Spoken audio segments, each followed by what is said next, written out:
Nathalie Dupree. I'm going on 73, and it's November 11th, 2012. We're in Charleston, South Carolina, and I'm interviewing or talking with my husband, Jack Bass. I'm Jack Bass. I'm 78. It's November 11th, 2012 in Charleston, South Carolina. And I am talking to my wife, Nathalie Dupree. So I don't think I've ever asked you why you felt impelled to write your first book, or was it just sort of a whim? Well, I started out thinking I was going to be a sports writer. Then I became a full-time reporter. I'd already had a weekly newspaper, and I was in Columbia, South Carolina, covering the state legislature during the Civil Rights era. And it was a period of much activity. I had won a Nieman Fellowship at Harvard, and then I covered what became known as the Orangeburg Massacre. Still very little known, but 3 students killed, 28 others wounded on the campus of South Carolina State College 2 years before Kent State. Were you the only reporter there? Were there other television cameras? Who all was there? Well, there was no television cameras because it was at night and very tense, and they didn't want any lights. And but there were other reporters there. This happened on the 3rd night of protest by students against a segregated bowling alley. It's a historically black school, and it was the first time I'd ever had the experience of a story too big to tell in a newspaper format. And once the trial was held in federal court, we knew the facts would fully come out, and my co-author, Jack Nelson, then of the Los Angeles Times, he and I decided to write the book. And was he there too? Jack came in later. He was probably the top investigative reporter in the country, and later became Washington bureau chief for the Los Angeles Times, and just a lifetime good friend. So which one of you said first, we have to write a book about this? I had the idea of a book first, actually, and then we decided to write it together once we both covered the trial. And we'd get together for 5 to 10 days at a time, and I guess a week was optimum. It was very, very intense. And so co-authoring, I think that people want to know a lot about co-authoring, and I've co-authored 3 books now, and I think you've co-authored 3, haven't you? 3 or 4. 3 or 4. But why is it we can't remember how many books we've written? Well, I've written 9. You've written, 11 or 12? Yeah, it depends on how you count. And we've both written books by ourselves as well. So how did you get started writing? Well, my first book was a little tiny pamphlet. That's why I never know how to how to count it. It was just a small paperback book that I did for Rich's Cooking School when I was teaching there. And then I didn't do one for a while, and someone from the organization that I was one of the founders of, the International Association of Culinary Professionals, asked me to write a cookbook, and she wanted me to concentrate on Southern food. Well, I had written some articles on Southern food for Brown's Guide to Georgia, so I had an interest in it, and I had a big interest in explaining it and putting it down and recording it for posterity. I could feel Southern cooking slipping away from the average person. This was in the 70s. So then I did that paperback. It was part of a series. The reason I wrote New Southern Cooking, which is my first hardback, is because Rich's closed its cooking school, and I didn't have any income. So I decided to write a cookbook. Well, Nathalie, tell me how you first got connected with Julia Child, because we got married in Jamaica almost 19 years ago. And a week later, I was with you in San Francisco at the International Association of Culinary Professionals, the IACP, and I heard Julia Child introduce you as an icon of the IACP. She really did have a wonderful voice, didn't she? When I was having my final test at the London Cordon Bleu for the advanced certificate, Julia was brought in to meet me, or I was brought out to meet her, because I was the only American in the class. And so I had no idea who she was, or because I hadn't been living in America. I'd been living in London for a couple of years. And before that, I didn't have a television set. I really didn't have was sharing a room with a girl, and we didn't have a TV set. And so I hadn't watched any PBS. I didn't know anything about it. So, she was an interesting woman. And so after the exam was over and she'd seen all of our food, then I went up to her on the street and said, "What should I do with the rest of my life?" Which people ask me now all the time.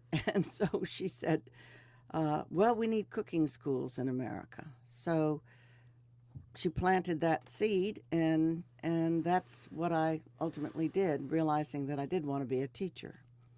But first, I had a restaurant in Majorca and a restaurant in Georgia. Can I ask, stepping back a little bit, how did you become interested in cooking? I always liked cooking. And when I was a sophomore in college, after my sophomore year, which I ingloriously finished with all incompletes, I went up to Cambridge to go to summer school and to live with a friend who was there. But shortly thereafter, got a job first for McLean Mental Hospital and then ultimately for Mass General, and lived in an international student house. And the cook got sick, and I was drafted to cook for all 18 of us, who paid a minimal amount of money. I think it was 85 cents a day or something to eat dinner there. And so I knew nothing about cooking for a group, but I did. I made it. I had a couple of really rough first nights, but after that I got in the rhythm of it and began to understand how to multiply ingredients and never to multiply by 3 in the kitchen, because you always make a mistake and so forth. And I told my mother then, that was 1958 or 59, that I wanted to be a cook. And she said, "Ladies don't cook." And she said, if I found any woman or lady, other than, say, in a diner or slinging hash, I guess, that cooked, that then I should pursue that. But if I couldn't, then I should do something else. And I couldn't. So it took me another 10 years just of home cooking and enjoying it, until I wound up at the London Cordon Bleu with my favorite former husband, who had a job in London. And I always loved cooking. Well, the only thing I've learned in life is the future's unpredictable. One thing leads to another, and everything connects. And so I was the South Carolina stringer, a non-staff correspondent for the New York Times, which led to my second book called Porgy Comes Home. It was about South Carolina. And it reflected the first time Porgy and Bess, the play, had ever actually been performed in Charleston by a local all-black cast, and they were highly feted, and it was sort of a breakthrough in racial relations and social relations and interracial relations in Charleston. Wasn't it written here? It was written here, but it hadn't been performed. And the film never played in the South because of the tension over race. Well, but nobody got married that was integrated. I mean, it wasn't anything shocking, was it, or was it? Well, it was just that it was a breakthrough at that time, and then I did Transformation of Southern Politics with my still friend, Walter DeVries. We co-authored it, and it was sort of a up-to-date version of a classic book by V.O. Key, a political scientist, called the whatever it was called. and then I did a book, Unlikely Heroes, which is about a group of great Republican federal judges in the South who took the bare bones of Brown versus Board of Education and developed it into a broad mandate for racial justice. But I don't understand. You did a television series, you sort of with Walter DeVries, didn't you? Or was that, you did one at some point. What was that on? I did a television, actually it's called a television course, a telecourse called The American South Comes of Age. It was a 14-part series. And when we did the transformation of Southern politics, we interviewed 360 people across the South, including 2 unsuccessful candidates for Congress, one of whom was Bill Clinton and the other was Newt Gingrich. And when we interviewed Jimmy Carter as governor of Georgia, Walter DeVries said that guy could go all the way. And I felt the same way about Clinton when we interviewed him as an unsuccessful candidate for Congress when he was 27. And what about Newt? We couldn't figure him out. Well, that's interesting. So then you did that between The American South Comes of Age and Unlikely Heroes? Or? It was after Unlikely Heroes. Right. Now that was really important because of those judges. A lot of them have never had a book written about them, and their role was so pivotal. What did they do, each one of them? What made each one of them special?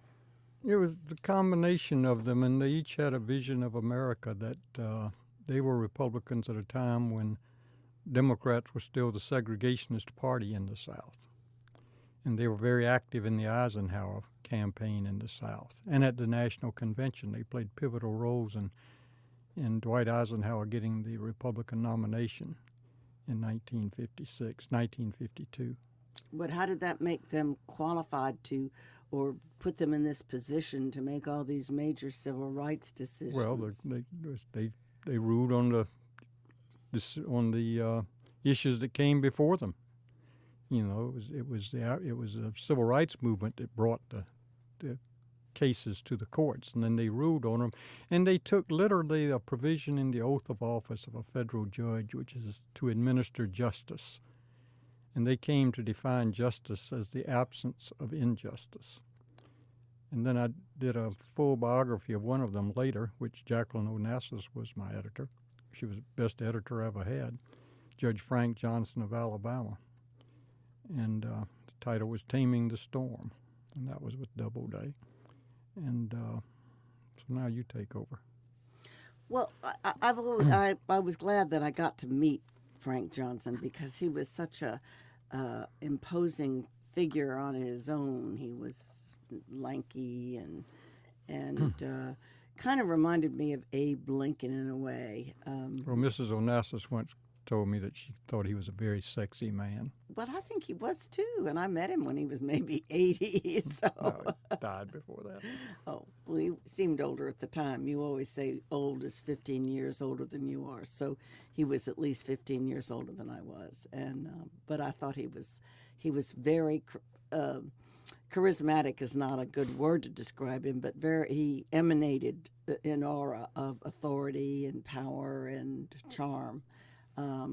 That obviously was a help in doing things. He authorized the March on Selma, and he wrote the order allowing the Selma March.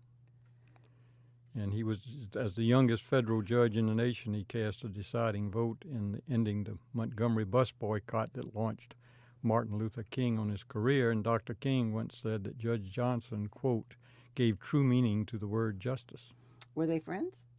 No, they weren't friends. Did they ever meet? They met once on an elevator. And Judge Johnson saw King, said, "How are you, Dr. King?" Said, "Fine, Judge, how are you?" And that was the only formal interaction they had outside the courtroom. And then after you wrote this book about Judge Johnson, what was next?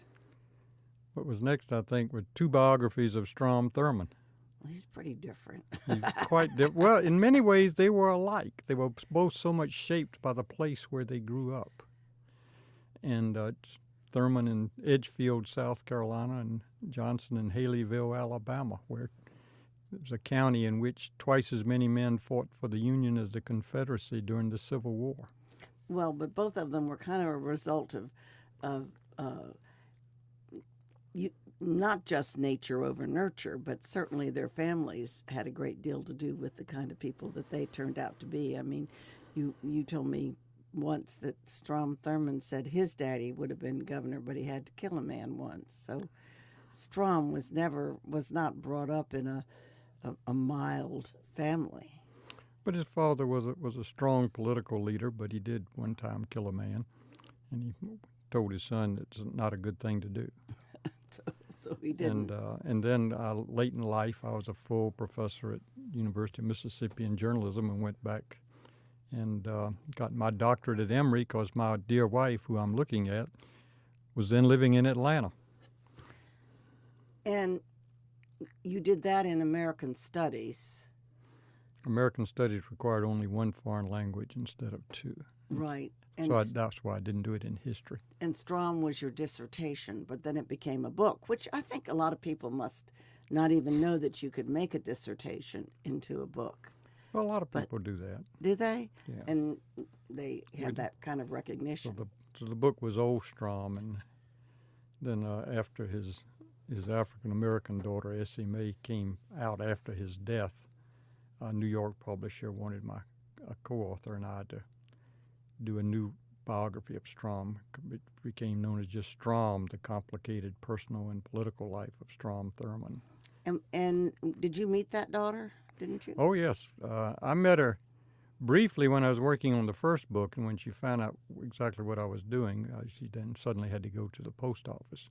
But after the second book came out, I met with her, and then I used to talk to her on the telephone almost weekly while we were working on the book. And she came to lunch one time, but I wasn't there. Right, you met her right when she arrived, and one of your friends, sort of hosted the lunch at the house in Charleston. Well, and then after that, you've written another book, like a biography of South Carolina. Well, it's called The Palmetto State, The Making of Modern South Carolina. But, sweetheart, let's get back to what you've written, particularly your latest book. And why don't you tell us the title? Well, I'm Mastering the Art of Southern Cooking is the title, and it's really got to do with all the technique and theory of Southern cooking. It's not as much a storytelling book as some of my other books have been. I guess Mastering Matters of Taste was the book that had the most stories about food and relationships. But food is so integral to Southern culture and so much a part of it. And as I said earlier, I just have always felt that the whole technique and the whole place of it in our culture was slipping away. In some ways, it still is, because restaurants have captured the limelight so much and are now imposing even more and more and more derivations of Southern cooking that it's hard for people to go back to what is really Southern cooking. But in Mastering the Art of Southern Cooking, we had to do both. We had to go back to some of the historical foods and the things that have been for a long time, and like grits that were ground corn. That every cuisine has some sort of mush, something that fills you up when there's nothing else to eat, or aids it. And then so I wanted to do things like that, grits, and certainly biscuits. Biscuits are so pivotal and important, and our flour is different than every other. Well, I wrote so much on biscuits that became a separate book altogether, and we published that first, and then we went on now with Mastering the Art of Southern Cooking, and we've got a broad range of things, from how to fry chicken, which is really difficult now because of these big fat chickens that we have that are 5 pounds, when people were brought up and normally fried 2.5 to 3 pound chickens. And then the flip side of it is something like Country Captain, which really wasn't in the public domain a long time, but which was a favorite of FDR's and General Patton's. So deciding about that and then going on into current history and current food. I mean, I've been teaching in the South since 1970 and had 2 Southern restaurants. So in 40 years, I've brought recipes and developed recipes, and I include some of them too as Southern because so many people are cooking them. So it's a book that encompasses all that. It's too big. It's 740 pages, and it weighs 6 pounds. And I have 6 pounds on me, but I do not know how you kept those 6 pounds off of you. Well, tell us about how you took your training from the Cordon Bleu and applied it to traditional Southern food and became with your book, New Southern Cooking. Well, when I returned from having a restaurant in Majorca and from the London Cordon Bleu, I opened a restaurant in rural Georgia, midway between Social Circle and Covington, Georgia, across from the hub and the Tri-County auction barn, cattle auction barn, in a warehouse. And as I started cooking and working with the 2 women that assisted me sporadically, one of them that lived on a trailer on our property and the other that was a cotton mill worker who the mill had just closed, and she came to work for me as a dishwasher and then stayed for 40 years doing one thing or the other with me. But as I watched them cook and as we integrated what they knew and what I knew, I realized that Southern cooking was as technique-driven as any other cuisine. But Southern cooking was definitely a home cuisine, where other places had restaurants first, and they had male chefs much more than women did. Men were needed, I guess, in the South to do different kinds of labor, where in Europe, for instance, men really held the tradition, although women cooks, it was called mother's cooking, mother's kitchens, certainly made good foods. It was a different kind of cuisine. But when we integrated those, the kind of the country cooking and then the haute cooking that I had been taught at the Cordon Bleu, I realized the need to get those techniques down, to say out loud that you had to brown chicken by putting the skin side down first, things that a good cook might know, but that, well, it's just like when I ask you to do something for me and you look at me like I'm crazy. If non-cooks can't really interpret what, like if I said to you, cut in the fat for a pastry crust or a biscuit, you would just go run and get the scissors. And so, because you're a literalist. So I had to find a way to communicate that you didn't cut it in, but that you did something else. And in this case, Cynthia Graubart, my co-author, and I finally came around to the word snap, so that you snap butter, you snap your fingers and snap the butter into the flour to make pie crusts and biscuits. So, but it just came to me little by little that each one of these had a step, just like French and other cookings had. Changing the subject, tell us a little bit about how you got your master's degree and what it's in. Well, as I said, I got all incompletes after my sophomore year. I worked 40 hours a week to get through college. I didn't really have any family help in going through college and got sick. I took a medical experiment, participated in medical experiments to earn money, and that was not a good idea. I was really a skinny little chicken of less than 100 pounds, and the drugs that we took impacted me a lot, bufferin, aspirin, bromoseltzer, and anyway.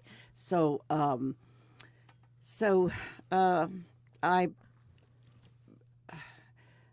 never really went back to school. I did, and then you encouraged me. I think that's something we both did for each other. I guess I encouraged you to go back and get your PhD, and you told me about Brett Lawton to take some classes at the College of Charleston in writing, that he was a good teacher.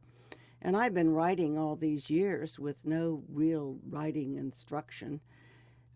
And so I learned a lot from Brett, and then Brett taught at the College of Vermont, which had a graduate program, a wonderful graduate program in writing. And so I applied, and they let me in, even though I guess they figured that that time I had 7 or 8 books, that was a qualification enough to let me in, even though I didn't have a college degree.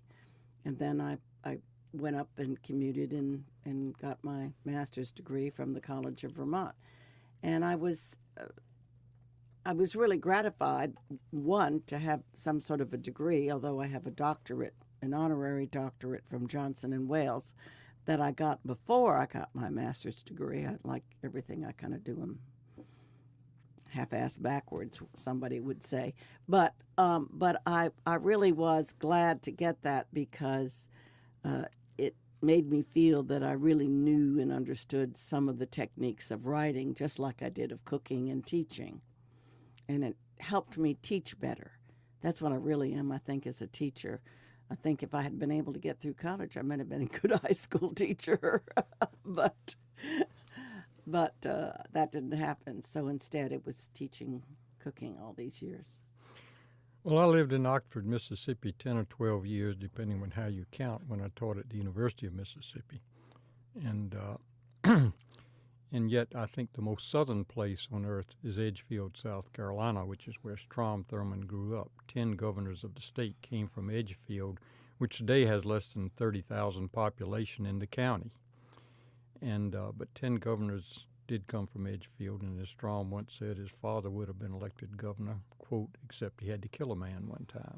What interested you about Strom, though? When you do a biography, you have to spend a couple of years of your life with someone, and if you don't like that person, by the time you're through, you just feel like, oh my goodness, why did I waste my time in writing about this person I don't like?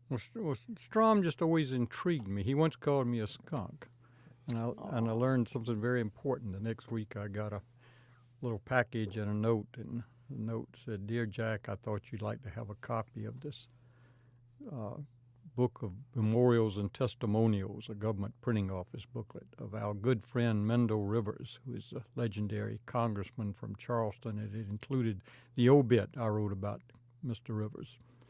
And What that was that? when. What did you say? I think it was a very famous line. The opening was, Charleston has long been known for its 3 great rivers, the Ashley, the Cooper, and the Mendel. Was he as powerful as Strom? He wasn't as powerful as Strom, but he was chairman of the House Armed Services Committee during the Vietnam War, and Mendel used to say, "Nuke 'em." And but when he died, I remember his funeral. Like N-U-K-E-E-M? N-U-K-E. And I remember at his funeral, though, the funeral procession, the parade of cars went from Charleston to his small hometown, 40 miles, and there was cars parked along the whole route. Wow. With people. Wow. What about Strom's? He was buried in Washington or something, wasn't he? Oh no, Strom was buried in Edgefield. Didn't he rest in state at the Capitol or something? No, I don't know. That was in Columbia, the capital of the South capital Carolina. Of South Carolina. I knew right, and he was buried in Edgefield, and but Strom just always intrigued me, and so I remember, and the time he called me a skunk was writing about one of his land deals. Strom did have land deals, and I remember once driving with him after that when he was on a campaign, and he'd look out the window and cut his eyes over at me and just say, "That's pretty land out there. That's pretty land." Meaning, if you weren't there, he might have stopped the car and gotten out and looked at it and figured out a way to make it his own. But it turns out, and it took me a long time to realize that he really did have a What kind of memory do you call it when you remember everything? Yeah, that kind. Well, Photographic memory. no, Strom Thurmond really did have a photographic memory. Was there anything about him that surprised you in the course of your research? Um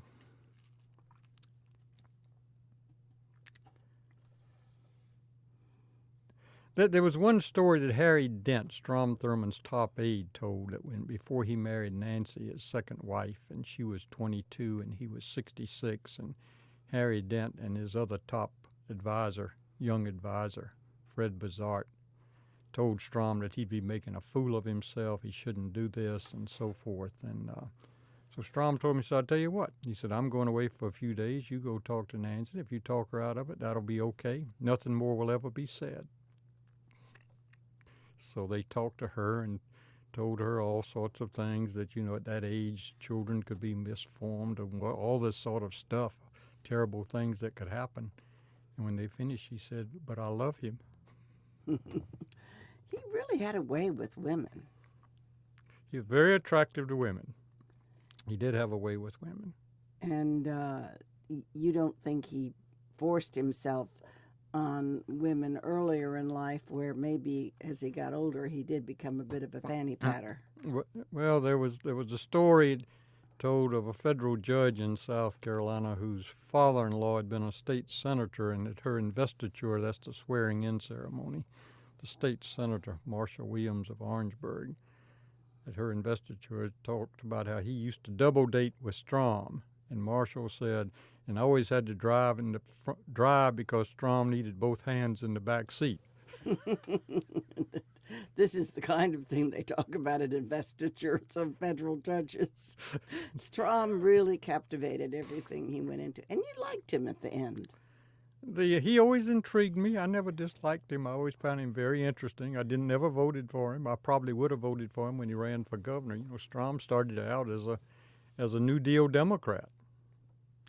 And I once ran for Congress myself as a Democrat against Floyd Spence from Lexington, South Carolina. Where you... And I got the usual 43%, and then so I ended up instead, I said I took a great poll of 100,000 people, and 57% said I should write the book, which became Unlikely Heroes. Right, because you didn't win the election, right? Well, I've had my own unsuccessful run for office, too, when I ran for United States Senator a couple of years ago against Jim DeMint, our senator. As a write-in candidate. As a write-in candidate. It was kind of an iffy proposition from the very beginning. But I certainly enjoyed it. I think it would be wonderful if every American could run for public office and understand what it is like to have to win votes and what it is like to have to get money. I remember everyone that sent me a check or gave me a check, and I realized how easy it is now to be subverted, not by money even in your own pocket, but which certainly would be an influencer for many people. But I found that, I have a warmer spot towards people that gave money to make my campaign. And I never saw that money. I mean, it went right out again into something else. And it wasn't in my own pocket, but it gave me access to power, or gave me access to television, or access to an ad. And so you find yourself, against your better nature, I hope, tending to remember who gave you something. And when that happens, you're inclined to look at them, a little more favorably. So the whole process was a real eye-opener for me, as well as the fact that I was free to say what I wanted to about things that mattered to me. It gave me a voice. And so even when you're going to lose, or the odds are pretty well stacked against you like they were for me, it was another way of giving me a voice besides writing. You have been able to use your voice more in your writing because you write about things that you care about, like you've integrated civil rights into the history of South Carolina civil rights into your book, The Palmetto State. But of course, my feelings about choice and about taking care of children once they're born, all of those are not things that I write about in cookbooks. So this gave me a real voice to say that if we're going to bring children into this world, we should support them, and that if we're not, that we certainly should give women the right to make their own choice. And that is the only thing about writing cookbooks. They only give you a voice in one way. Although, as I say all the time, food is a control issue. It's the most powerful control issue there is. And I guess the other one you write about, voting. Voting must be the second most important control issue. Oh, I always say, if you don't vote, don't complain. To me, that's your ticket to complain. In case people who don't vote should not complain. And if you don't have the vote, then you're being controlled, right? Well, more or less. Yeah. But, when I ran for Congress, I had covered politics, at the state level and the regional level, and a little bit even at the national level, because I'd covered national conventions, and for almost 10 years. But I learned so much more from the inside of what it's really like. It was almost like getting my master's degree in political science, except political scientists many of them work more on statistics than actual field research. But it was, and two of my two sons worked in the campaign, and we became closer, and it was a good experience. I look back on it fondly. It was made life hard for a while. Because you owed money. Well, I owed money, so I had to pay off the debt, and I had to go around asking for money, but that was all part of the process. And you had to ask for money when you had nothing to offer. You weren't going to win. No, but you had people who were loyal Democrats, and they helped, and so, but it was all in all a very good experience. And so I've been very fortunate. I have a wonderful, loving wife who I love very much. Well, if you'd won and taken Floyd Spence's job, we wouldn't have met. I once wrote Floyd Spence a letter after we met, sweetheart, as you know, and I thanked him for beating me because I said otherwise I wouldn't have met you. See, those are words to a woman's heart. And I guess our writing was another thing that we wooed each other with. I mean, I think you have often said that one of the reasons you married me was a story in my book, Matters of Taste, about the fact that I, too, score baseball. Or I did when there weren't so many teams, and the few that there were kept me interested. Yeah, and we once went to a World Series game. We both kept score. Right. A lot of people wouldn't think that was bonding, but it was. But we've had a good life together. And the other thing we haven't really talked about, but is something that's been very important for both of us, is that we copy edit for each other. Well, there is that. And nowadays, I think there's even more of a propensity to make errors in books than there was when we wrote longhand. I used to write all my recipes longhand.